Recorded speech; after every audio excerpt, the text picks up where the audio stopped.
After the judge read the guilty verdict, Josh Duggar was handcuffed while inside the courtroom and taken into custody. I can imagine the first thing everyone will do when they wake up this morning is look out their window and see this snow. And once the sun sets on Thanksgiving evening, the Valentine's front yard will turn into this. And if you look closely, these tires have these metal studs which will bite into the ice, and much deeper tread which will help with the snow. All of this will provide much better traction on the roads. According to a lawsuit, 4 inmates were given ivermectin to treat COVID-19 without them even knowing. The only issue really is once the plows do come through, well, more snow just replaces it. We also do have a special guest for you, Kent Eikenberry. He's the Northwest Arkansas Regional Food Bank Director, and he also goes by another name. Yeah, Tom. Tom the turkey. I'm here on hole 15, just across the pond from our photographer, and greenkeepers are out right now rolling the greens, preparing the course for the week ahead. And on today's agenda is learning how to apply this tourniquet during an emergency situation onto yourself or to victims. I was afraid, to be honest, I was going to die by myself in the hospital. For 93 days. I thought I was going to die. I gave Jesse my wedding ring and said my goodbyes. I called my brothers and sisters. Seth GARNER was fighting for his life. And that's when I looked at him and said, "You're not going to die." And she said, I'll never forget it, she goes, "Well, if it comes to that point, then everyone will be allowed in to say goodbye." And it was then that I realized how bad it was. Well, I think we have been all incredibly fortunate. This was Seth during Christmas time in 2020. The most important thing is your family. He was healthy and giving a speech about family and the importance of sticking together.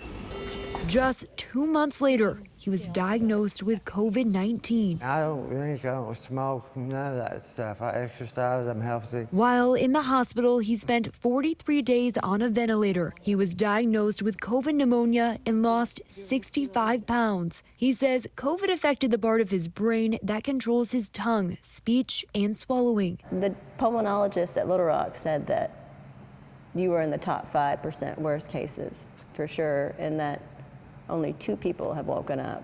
When Seth finally woke up, he saw his wife of nearly 20 years, Jessie, for the first time.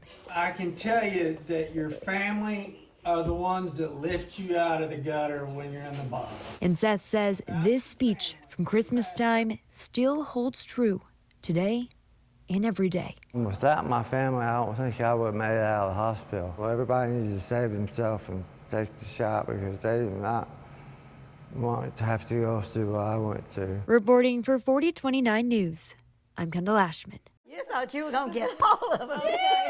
It's been over a year since Jane Waters heard these sounds in her home. 2 spades. Pass. It's called the Wednesday Morning Bridge Club that plays on Thursday morning. And we don't know why we changed the name or when we changed it. It's a sisterhood. Yeah. A group of 8 women that have been playing cards for decades. 56 years. Well, I moved here in 72, so almost 100 years. Today, all 8 ladies are fully vaccinated. And I called them and I said, I'm having bridge on April Fool's Day.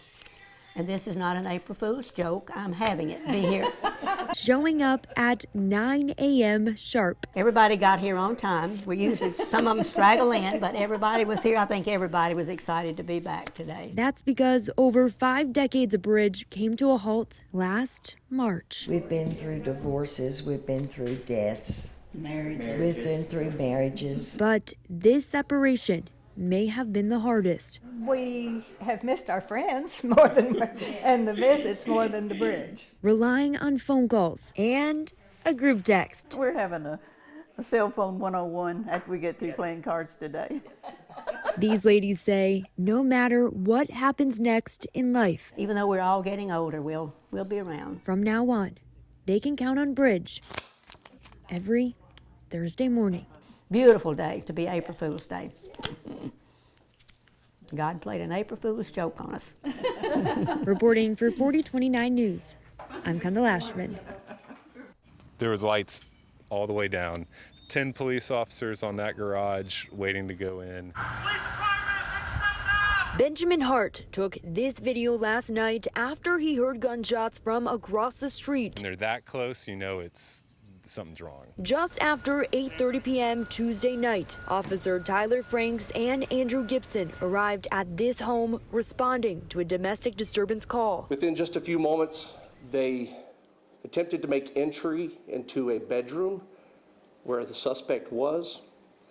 And as Officer Tyler Franks was making entry into that bedroom, the suspect fired. Police say the suspect, Nicholas M. Colbert, fired 3 shots at Franks with both a shotgun and a handgun, critically wounding Franks. Officer Gibson then shot back at Colbert 5 times.